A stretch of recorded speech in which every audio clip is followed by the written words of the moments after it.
Hello, good morning. Welcome to New Frost Morphs. It's Wednesday morning. Jared and I are very pleased because we've got some good news on the locking side from yesterday's video. We put 10 pairs together, Jared, and we went through, and the first tub we opened was Thor and Isa. Now Thor is our VPI Exantic Pied Boy, and he went to Isa, who's an Enchi Desert Ghost Girl, and you can see we've got first tub, first lock. And that's brilliant news, isn't it, Jared? Because that's one of our favourite projects. And they're still locked. And they're still locked. Now what we can do is, if I show you the zoomed in close-up image, you can see there, that's lovely, isn't it, Jared? So we're here going for those triple hets. Enchi triple hets would be lovely. Xantic, VPI, Pied and DG, they look beautiful together. And the second lock we had was Mango and Colt, and there you can see he's doing the business straight away. He's quite a new boy, so that was good news. He was locking last year, Jad, but I think he's matured now and he went straight in for Mango. Mango's very accommodating. She's a proven, we've had 2 clutches off her back to back, and that was a really nice lock, and I'll zoom in on the actual lock, Jad, so you can see it better. So there we've got another triple het there, so that will be Clown Ultra Male Pieds, which will have Pastel and Lesser in. And then there you go, there's the close-up, you can see the close-up there. I zoomed in and did a close-up. So that's really good news. And then we had a third lock, which is, Jared, one of the projects that you're very keen to get going, and that's the Grey Matter. So Shadow and Ngozi were locked. Now he's a black pastel champagne pinstripe, and he went to the Super Cinnamon Girl that is het for Pied Shadow. So there's 3 good locks, and it's only been literally just a few hours since we've put them together, Jared. So we put them together for 2 days, and the other ones are moving into position. So we're not going to separate anything at this stage. We let them go for 2 days. So we had Hercules and Tess, their tails were together in that position, which means they could have locked, but we haven't got a visual identification on that. And what I've noticed, Jared, it's that they lock, then they unlock and rest, and they lock and they unrest. But when they actually unlock and rest, their tails stay like this. So there's a good chance that we've got other locks, but we're not going to count them at this stage, but we're going to monitor it tomorrow and see whether they're in locking position. And the other ones that were really good was the, because that was the Batman project, Hercules and Tess. The other project, which is the Ultra Male Clown, was Chuckles Dabinky. They are also in tail to tail. Now I might have a little sneak to see whether they've gone into locking position. So the reason why everything's not lit up at the moment is, let's just see whether they have locked or not. So this is the one that was close to a lock. No, they're completely apart now. They're completely apart, but they were tail to tail this morning. Let's see if Isa and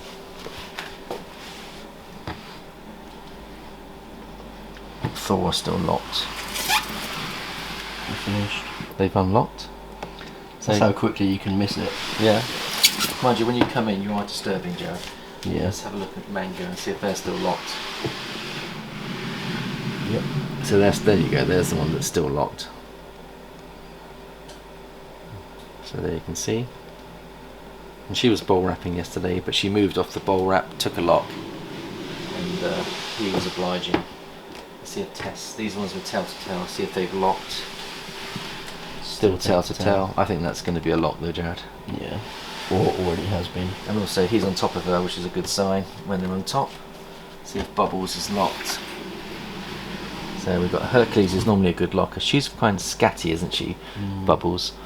But you can see they're tail to tail. See the tails are quite close? So they're in the right position, but we shouldn't really disturb them because she's very scatty. Yeah, leave them be. So we'll leave them be, because I think you can over disturb your animals. So the other ones, Tattoo and Koji, were tail to tail. Let me just see whether they are anywhere close now. Wow. his tail's up and they're tail to tail, Jared. He's definitely doing something. You see that? Mm-hmm. So again, you won't into disturb position. him. He's getting in position. Now that's our Desert Ghost Pied Boy. It's only a year old as well, so he's learning very quickly. And that's the Leopard Desert Ghost Pie project. Isn't Yeah, so that's super exciting if they can get the business and get it underway. Again, just trying not to disturb them, and we won't go through the other ones, but we've got at least 3 that have locked confirmed, 3 tail to tails, which would be 6 out of 10, and then we've got the other 4 that are not showing us that they're locking. Now, for the first time that we start the process, Jared, that's actually quite a good start, because when you start in the season, everything has to kick into gear. But one of the issues we were saying is that with the new extractor fans that are pulling out the stale air, they're also pulling out some of the smells that they give off when they breed. So one of the things about the rhythm of the room is that when you've got animals breeding, the atmosphere of the facility builds, and it builds into a rhythm, and everything else will follow that rhythm. So if you get a very strong, like 3 strong males locking, could trigger the other ones to start locking because of the competitive nature of what they're doing. Now, Jared and I have got to fine tune our new systems now, because we're not used to having such fresh air in here with our new fans. But that's pulling out some of the pheromones as well, which they need to stimulate. So a tactic might be to, during the night, is to close down the fans at a very low level, even just trickling at 1, to allow the build up of those smells to kind of create the atmosphere, if you see what I'm saying, Jared. So I think it's one of those where you have to kind of suck it and see. So that's one thing to consider. Now, I also got a phone call last night from Amy on our new breeder series. Unfortunately, Amy and Adam have been quite poorly. The good news is Amy's bounced back. She's feeling better. Adam's on the way back. She's phoned me up and she said, Paul, is it a good time to start pairing? She's got 3 pairs that she wants to do. And we jokingly said, well, I think it's raining heavy enough. So I think Amy's opening conversation was, Paul, is it wet enough to start breeding? It was chucking it down last night. And I said, yeah, I think it would be a good move. So she's putting 3 pairs together for the first time. She's going to let me know how her season's going, and she's kick-started her season by putting 3 pairs together. So she'll send me pictures and videos, and we'll keep you up to speed of how she's doing. And the other nice thing we did today, Jared, is the new family that are picking up a snake, Harry's snake. They have asked us to source a Viv. Now, Jared, you've done a little bit of research and you've come up with a nice size Viv for the hatchling, and it fits perfectly on the table space that Harry's got. And they've gone for a black look. Just talk us through the process, Jared. What did you do, and give us an idea of what you've got to get them set up. So we've got a black Viv, we've got a heat mat that will go on the hot side. Yeah, which is 1/3 of the vivarium. Yep, 1/3 of the vivarium. That will go underneath the substrate. That will go underneath the substrate, and the probe will be on there. Straight on the mat. You've got to make sure that probe is secure, because if obviously the probe comes off, the heat mat will go up. But you can set the heat mat to restrict how much heat that can go off. You can actually. That only works with the probe though, so if the probe comes off, the heat mat will just go up to whatever. 120, and then you end up cooking a snake. So the thing about having your heat mats underneath the rubs and having the probes underneath the mat, on top of the mats, is that as long as the rubs are sliding in and out without knocking the probe, you're not likely to burn your snake. But you can have situations where we take them down with special tape. You can knock them and they can come off, and we've had a couple over the 5 years that have come off, and we've had to put them back on very quickly. And luckily with the gradient, the snake has the sense to come to the front of the rub. That's your built-in security, so they're not being cooked on a heat mat that's gone through the roof because the thermostat's come off. So securing your thermostats is important, so we need to make sure that the thermostat is as secure as possible. So that's good, Jared. Now we're looking at a setup which costs somewhere close to about £180 for the Viv, for the substrate, for the hides, 2 hides, water bowls, vines and sticks, and branches. We've got some plants going in. So the idea is that we're going to make it lots of cover because it's a hatchling. Yeah, because it's a hatchling, you want to have a cool hide on the cool spot and a hide on the hot spot. You've gone for a naturalistic look, but I think what Harry's going to do later for Christmas, I think him and his mum are going to go for a slightly bigger hide as the hatchling grows. So Jazz bought the ones that are suitable for the size of the hatchling, but as it grows they can upgrade and put in a funky cactus looking decorate it however they want. Yes, the nice thing is they can personalise it, but I think what we're looking for is functionality, a nice transition from where it is at the moment into a vivarium, and there is an adjustment to be made. So what we have to do is we have to fill it with plenty of clutter, even though the viv is going to be about this big, Jared, is it? Yeah, a bit smaller. A bit smaller, about that big. Yeah. So because it's going to be moving into that, we have to fill it full of clutter to allow it to feel secure, because ball pythons do like the security of clutter in there. But we'll make sure it looks beautiful, but also that it is functional as well, and that you can still enjoy the snake. And it's got front sliding glass doors. Yeah. And then it's got a nice black blackwood around the side, so it should look good. And why are we going for, rather than going for a complete glass viv, you've gone for the black surround wood, because the security of the snake. Exactly. They'll do better when only one side is glass. They'll do a lot better. Yeah. Whereas in a fish tank they might feel a little bit. And also I think planting, and I think in my opinion when you put in your green plants, and they're going to be plastic plants, but they're going to be reptile friendly ones, because you can put natural plants in, but snakes tend to kill them. They'll squash it. Yeah. So we'll go for a naturalistic look, but it will actually be looking nice with a black background, Jared. I think the green against black goes nicely, and you can see and enjoy.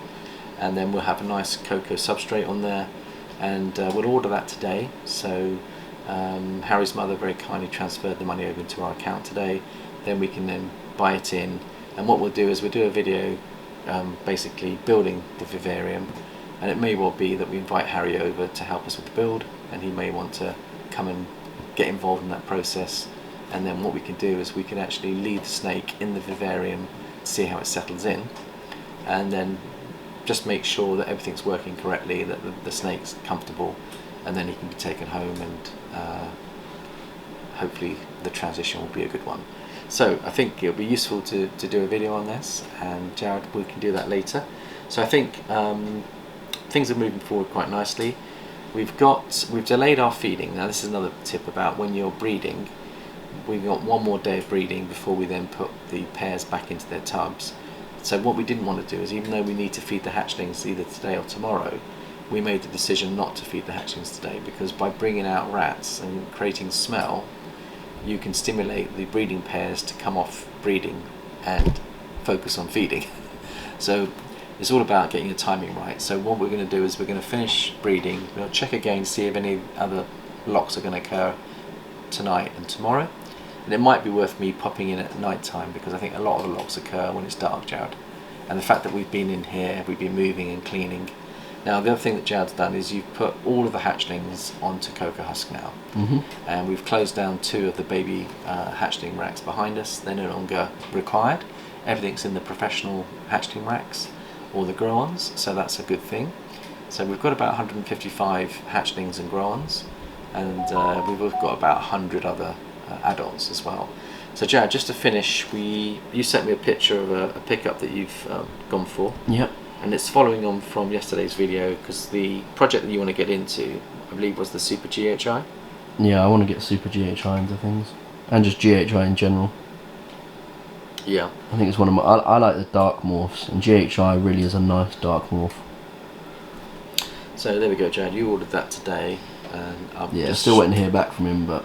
Sorry? I'm waiting to hear back from him confirming, but. Yeah. There it is. Now that's a Mojave yellow belly GHI, het hypo, and it might even be possible het clown. Possible het clown. It does look lovely, Jared, and as you blow it up, you can see how pretty it is, and it's halfway to where you want to be. And what would you like to put into that to take it to another level? Or do you think it's pretty close to where you want it to be anyway? It's pretty close, yeah. I'd like to get maybe a leopard GHI hypo. This hasn't got Super GHI in, so no, that's the yellow belly and the Mojave doing that. So what we can do here is we can actually get a male GHI, Jared. Yeah. With some other genetics in it, if you wanted to. I mean, you could, in theory, you could get a GHI gravel, for example, and then if you put that to that girl, if it's a yellow belly, you'll get a GHI highways, which could look insane. Yeah. With the Mojave in as well. that might be a nice call, because we know what, if you just show them what Electra looks like, she's a super raptor. Can you imagine, Jared, what you're going to create there if you put in Mojave and you put in GHI into that? It could look really special. So I think there's another option for us, is that we could actually source a GHI boy that's carrying gravel. It might be worth having a look at that, and then use them as a pair. Now she's quite well advanced, she's 750 grams, another 12 months, Jared, to get her up to size, and then she's got breedability. So I think that's a really exciting project. So even though we're not necessarily going to bring in the clown, or not necessarily, but I think the Hypo would look good. So the Hypo, yeah, I like the Hypo in it. So really you want a male that's carrying Hypo as well. So if you got hold of a GHI Hypo boy, would that be a good call as well? Yeah, for sure. I've seen a couple available, so yeah, we'll keep looking around. So that's good. Now today obviously our thoughts are with everyone in Florida, because the big storm is hitting them at the moment. They've had a massive evacuation going out, so our prayers are with you all, that you get through this experience and that your collections stay protected. I know a lot of people in Florida are quite geared up for this, Jared. They've got generators and other things that they do. So we'll perhaps just touch in with a few of our friends in Florida and make sure they're okay. And of course the other thing that is of great concern to us is what's going on out there in the world, Jared, in the Middle East. It's escalating to the point where it's very concerning for everyone, and the amount of loss of life as a result of not having a peace agreement is also very disturbing. So our prayers go with those people that are going to, the diplomats that need to try to find a diplomatic solution. And it's unfortunate that it's a small minority of both parties that cause the problem, Jared. I think the majority of people want peace, but there's always going to be the extremists that cause the problems. And unfortunately those extremists are the ones that cause a lot of pain, suffering and loss of life. And so our prayers go out to those people as well, and that we can find a peaceful resolution, Jared, particularly as Christmas is around the corner. So I think that'll do it for today, Jared. Was there anything else that you wanted to bring in today's video? No, not for me. The only final thing is I'm quite relieved, and I can show you now that my new boiler is holding. I know it's not relevant to the snakes, but yeah, everybody cares about it, so okay, share it. It's relevant to me because I kid you not, I've just had 8 weeks of trying to fine tune my boiler, and my gas engineer came over and it was holding, and I was so grateful because there you go, last night we put in a radiator in a Emily room, a brand new one. You're showing everyone a picture of your pressure. Yeah, look, so there's the pressure. Show and tell with Paul. There we go. Easily, so that was, easily excitable. That was dropping down to 0.3 within about 3 hours for the last few days, and I was thinking I'm doing my head in because but then this morning I woke up and it came in at 2, and I was thinking the office that we work in, the radiators were working and everything was working nicely, so I was thinking to myself, oh, at last, one less thing, so I'm not having to run around. So Jared and I both cleaned the snakes to get together today. Yeah, you'll notice the time's a bit earlier. Yeah, so I think everything else that's going on in our lives, you know, when you're doing a restoration of your house and you're trying to fix things up, it does put you under extra stress and strain. The nice thing is that we are now moving back into our home. We've got central heating that's working. We've got an upgrade on that, so I think things are looking good for the future, Jared. But it's just been a tough period, isn't it? It's been, for me anyway, it's been quite tough having to accommodate everything. But we're looking forward to a bit more of a peaceful life. So hopefully we can enjoy the snakes now. I hope everyone else is having a good start to their breeding season. Do keep us posted with how you're getting on, what projects you're excited about. Feel free to share them in the comments. If you haven't already subscribed, please hit that subscribe button. And we're here to help the community. And I think that'll do it for now, Jared. So thank you, Jared, for your help and support. And we'll give you a further update tomorrow. And stay tuned, and hopefully we'll get some more logs. Bye bye for now.